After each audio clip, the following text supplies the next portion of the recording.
Relator de CPI vê suspeita de lavagem de dinheiro em contrato de quem? Da mulher do Dom Pedro III. Lá vai. O relator da CPI do crime organizado, Alessandro Vieira, sustenta que há fundadas suspeitas de que o contrato de 129 milhões entre o Banco Master e o escritório da mulher de Dom Pedro seja produto direto da lavagem de dinheiro de organizações criminosas. Esse é um dos argumentos que embasam o requerimento em que o senador pede a quebra dos sigilos bancário, fiscal, telefônico e telemático do Basto de Moraes, protocolado na última segunda, dia 2, no Senado. Ela também pediu a convocação de Viviane, na comissão, e a retirada dos sigilos de outro escritório mantido por ela, o Barsi e Bassi, e da empresa Lex, Instituto de Estudos Jurídicos, que, como mostramos no blog, é dona de imóveis e carros de luxo da família Moraes. Né? Porque foi apresentado e vai ser pautado, e ainda que seja pautado esse requerimento, que eu duvido, tem que ser aprovado, né? Será que vão aprovar? O voto é aberto, público. Quem será que tem coragem de colocar digital um requerimento desse? Quem será? Isso aqui é, assim, é pra colocar só pra virar notícia. Que não gera desgaste, né? Fala, eita, olha o que tá acontecendo. Tu mostra pras pessoas, olha, isso aqui aconteceu, né? O pessoal pediu. Senão deve ter alguma coisa, mas a chance disso aqui ser colocado em votação, eu duvido. Outro, que também tá na mira, agora é a CPMI do INSS. Guga Lima, amigo do Rui Costa e do Jacques Wagner. CPMI do INSS vai quebrar sigilo do rei do consignado do Master. Eita, lele. Pra onde que isso aí vai? Eu não faço a mínima ideia, mas eu quero ver o circo pegando fogo. Por outro lado, o nosso Paquito, a priori, vai cantar, mas não vai cantar tudo. Já tem um acordão rolando. Um acordão com o Supremo Contudo. Começando aqui com a CNN, CPMI do INSS foi Vorcaro disponível a quebrar silêncio. A gente tinha comentado sobre isso, né? Ele não vem tendo a oportunidade de falar, ele não vai desperdiçar, né, nenhuma oportunidade que coloque na frente dele. A CPMI do INSS está convicta que o Paquito honrará o acordo e comparecerá presencialmente ao Senado no próximo dia 26. Segundo relatos, Vorcaro quer falar aos parlamentares e dar sua versão dos fatos apurados, né, em operação da Polícia Federal. Mas calma lá que não é bem assim. E aí quem diz isso? A turma da Malu Gaspar, Rafael Moraes Moura, matéria já de hoje, 5 horas da manhã. Tanto essa quanto a outra, que a Malu conta aí do acordão que está sendo gestado durante o carnaval. Vai começando com essa. A condição de Vorcaro para comparecer à CPMI do INSS.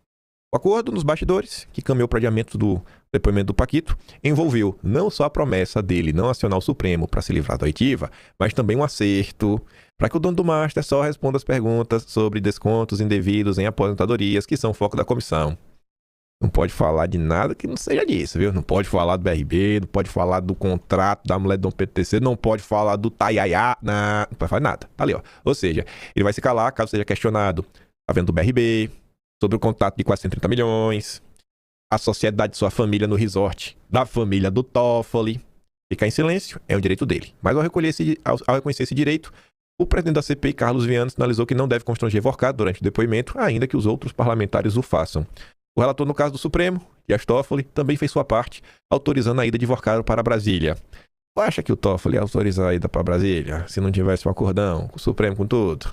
Será que vai falar? Vai falar pouco, que se for realmente pra falar, né, vai dar ruim pro Vorcaro.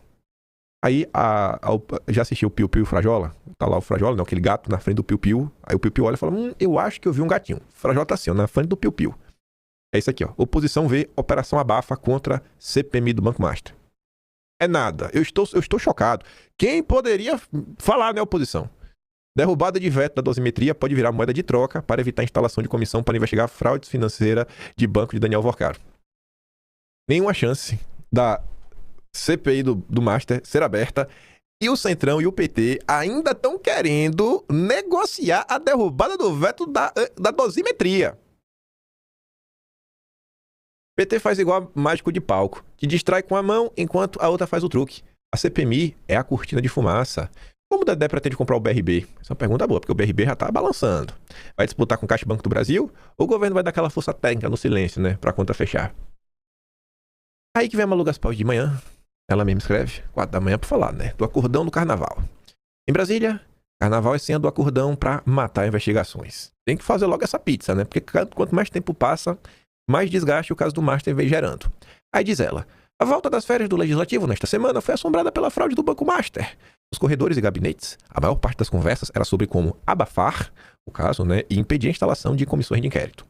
São 4 os pedidos só na Câmara dos Deputados, mas aí, vocês entenderam porque eu não respeito a imprensa, né? Da esquerda à extrema direita. Quase todo mundo tem motivo para querer evitar a investigação sobre os esquemas de Daniel Vorcaro. E a extrema esquerda não existe, não, é? O Brasil, assim, ó, só existe Na esquerda é só até esquerda, não tem extrema. Não tem extrema, não tem ultra esquerda, não tem, sei lá, super esquerda, esquerda. Agora, a direita mesmo, de verdade, é extrema. Tem como respeitar a Malu Gaspar? Não tem. Comenta aqui porque ela traz alguma informação que é relevante, mas a pessoa da Malu Gaspar é tão desprezível quanto o Lula, os petistas, né? Eu ia falar de um poder, mas naquele poder todo mundo é bonito. Todo mundo é democrata. Nos tempos áureos, dizia-se que a bancada do Master era maior que a de muitos partidos, sem contar que vários de seus integrantes ainda tinham poder para arrastar os votos de outros, como Ciro Nogueira do PP ou Antônio Rueda do União Brasil. O network de Vorcaro e seu sócio Augusto Lima também alcançava o Supremo, governos estaduais de várias linhas ideológicas, a esplanada dos ministérios e o Palácio do Planalto. Toda essa gente passou os últimos dias em confabulações sobre como trocar as meias sem tirar o sapato, evitando a instalação de uma CPI sem ter que arcar com o desgaste diante da sociedade. Hugo Mota foi logo com um argumento burocrático. Tem que respeitar a fila. Tinha 15 outros pedidos de CPI antes e que, portanto, os deputados teriam de decidir sobre as outras antes de pensar em abrir a CPI do Master. A Câmara tem de obedecer essa ordem cronológica e tem de obedecer regimentalmente ao funcionamento de 5 CPIs ao mesmo tempo. Balela. O regimento realmente estabelece o limite de 5 comissões ao mesmo tempo. Isso existe. A questão do respeito à fila veio de uma resposta a uma questão de ordem dada há mais de 20 anos pelo presidente da Câmara, a de então. Depois disso, em 2021, o próprio Supremo, ao ordenar a instalação da CPI do circo, da pandemia, decidiu que para criar CPIs é preciso unicamente preencher 3 critérios. Reunir o mínimo de assinaturas necessárias, haver um fato determinado e prazo de duração. Nada mais. Ou seja, se quiser, instala. Quando quer, Mota dá o seu jeito. Até porque sempre tem um artigo do regimento ou uma jurisprudência a que se possa recorrer. Ninguém quer colocar a CPI do Master para avançar. Só o bolsonarismo. O Batoré, lá no Senado, adotou uma postura mais discreta e malandra, como é o seu estilo. Até parece um videozinho dele assim, ó, dançando. Ah, pô, o bicho assim, ó, no molejo, ó, a banha pra um lado, banha pro outro. Eu vi até um comentário assim, ó. O povo tem um Senado que merece. O povo tava batendo palma pro Batoré dançando. Ele mesmo, um dos personagens enrolados com o Master, em razão dos 400 milhões de reais que o fundo de pensão da Amapá enterrou em letras financeiras do banco, Davi Alcolumbre repetiu várias vezes a mesma resposta a quem lhe pediu que liberasse uma investigação sobre o Master. Deixa pra depois do carnaval. Na volta a gente compra. Já ouviram essa frase, né? Deixar pra depois do carnaval virou mantra. A própria defesa de Vorcaro recorreu ao expediente para ganhar tempo e ver se até o final da folia se produz um acordão. Conseguiu, numa triangulação com o próprio Toffoli, adiar para o final do mês o depoimento à CPI. Aí, essa aqui é a melhor parte. Eu não ia falar isso aqui na introdução, né? Para a surpresa de todos vocês, porque isso aqui nunca aconteceu na República. Isso aqui, eu acho que inclusive é fake news, viu? Isso aqui tem cara de fake news. Nos bastidores, eu acho que eu não acredito nisso. Porque isso aqui não é comportamento democrata. E os ministros são democratas. Eles respeitam, né, a harmonia entre os poderes. Mas a mentirosa da Malu Gaspar, golpista, diz que Toffoli e Alexandre de Moraes, o melhor amigo de Vorcaro no Supremo, também mexeram seus pazinhos, mandando recados aos parlamentares que porventura estejam interessados em aprovar uma CPI. Mentira. Eu duvido que teve algum tipo de recado. Inclusive, eu acho que ela está tentando sugerir que ministros do Supremo estariam intimidando políticos. Isso não existe. Eles são democratas. A Malu... Alguém tem que representar a Malu Gaspar no Supremo. Ela precisa ser investigada. Isso aqui é um ataque ao Estado Democrático de Direito. Eu sou do lado da democracia. Toda essa movimentação mostra que o bloco do Master está afiado e bem ensaiado, mas não é garantia absoluta de vitória. Ainda então, por ser discutidos no Senado mais de 10 requerimentos propostos pelo Alessandro Vieira na outra CPI em andamento do crime organizado. Os pedidos são ousados, né? Tem que convocar a mulher de Dom Pedro III, né? Quebrar o sigilo bancário, seus escritórios. Ela disse, ó, que esses pedidos, a votação é aberta, né? Será que alguém vai querer pegar sua digital e falar Dom Pedro III, eu estou votando para quebrar o sigilo da sua senhora. Eu aqui, ó. Nós aqui do Senado, que a maior parte tem um rabo preso. Também acaba de ser criado, né, um grupo de trabalho liderado pelo Renan Calheiros. Eita, nossa esperança, né? Grande Renan. Que não tem poder de CPI, mas pode ajudar a manter o caso vivo até depois do carnaval. Além disso, os inquéritos da PF continuam, assim como a editoria do Banco Central, sobre quem falhou no caso do Master. Nada impede que algum fato novo reedite o roteiro da CPI do 8 de janeiro. Nem o governo Lula queria a comissão, temendo que contaminasse as eleições municipais, mas ela acabou se tornando inevitável depois que revelações sobre possíveis omissões do Planalto nos fatos daquele dia atraíram o interesse do bolsonarismo. Em Brasília, o acordão é a regra, mas o imponderável por vezes se impõe, e nesse caso do Master, os imponderáveis têm se multiplicado. Enquanto os blocos desfilam, as engrenagens do escândalo se movimentam. A ressaca pós-carnaval é certa, mas ainda não dá para cravar com segurança que cabeças vão doer. Aí veio as discussões do Código de Conduta. E mais uma vez, não dá para respeitar ninguém da imprensa. Esse aqui é professor de Direito Público da UNB, né? e é autor da A Força Simbólica dos Direitos Humanos. Tem cheiro que é direito dos manos. Desmoralização suprema. Ao defender a corte em censura à imprensa, Fachin tenta encobrir denúncias sérias mediante retórica barroca, não apenas indícios de crimes de responsabilidade por atuação parcial e falta de decoro, mas também de crimes comuns.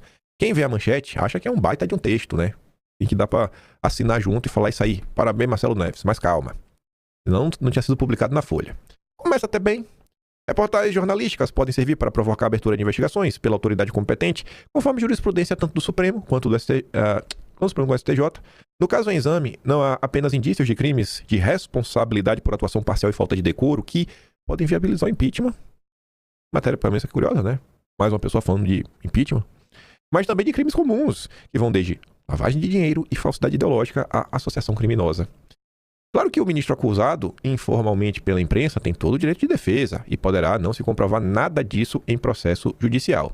Até aí, portanto, não há que se falar de uma desmoralização do Supremo e da PGR. O que desmoraliza PGR e Supremo é o fato que os detentores de poder, que teriam o dever de tomar providências administrativas ou criminais, omitem-se ou fazem declarações extemporâneas em favor de Toffoli.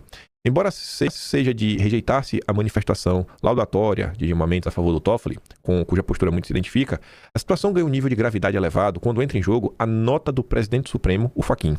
Ao defender o Supremo, em censura à imprensa, que tem criticado a conduta inadequada dos seus membros, Fachin atua contra a dignidade do cargo, tentando encobrir denúncias sérias mediante uma retórica barroca hiperbólica.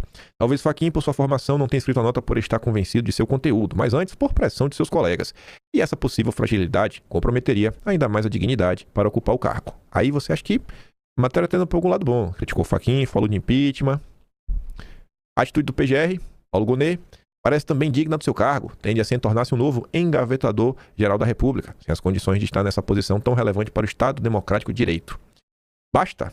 Fundamental que os fatos sejam apurados em investigação a ser conduzida pela PF e pelo Ministério Público Federal, e varrer a poeira para baixo do tapete nesse caso de Toffoli e do Master, com suas ramificações, fingindo-se que está tudo bem, temos o risco de estarmos, inclusive, abrindo espaço para que o crime organizado capture o Supremo.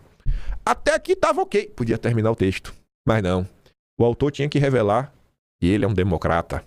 Toda essa preocupação tem algo por trás. E o prejuízo pela não apuração desse escândalo cai na conta eleitoral do Lula e beneficia a extrema-direita, pois a grande maioria da população não distingue entre o judiciário e o executivo. Tudo é atribuído ao governo. É que o governo, na verdade, né, é uma marionete do Supremo. Por isso que o pessoal não distingue. O pessoal sabe muito bem que Lula é do Deltan versão Supremo. Tem que cortar esse pedaço. Vou olhar aqui o tempo aqui de vídeo, eu vou cortar isso aqui, né? Deixar eu falo direito. Enfim, Lula usa a coleirinha. É um absurdo, é um absurdo. A preocupação do cara no final do dia é se a direita vai se beneficiar, né? Então, se a preocupação do cara é que tudo isso que tá acontecendo pode prejudicar o Lula. Pode prejudicar o Lula, e aí com isso, né? Se prejudicar o Lula, aí a gente tem que rever, né? Não importa o que aconteceu. A preocupação, o que motiva o jornalista a escrever esse texto é: cara, a gente não pode deixar o Lula sair prejudicado.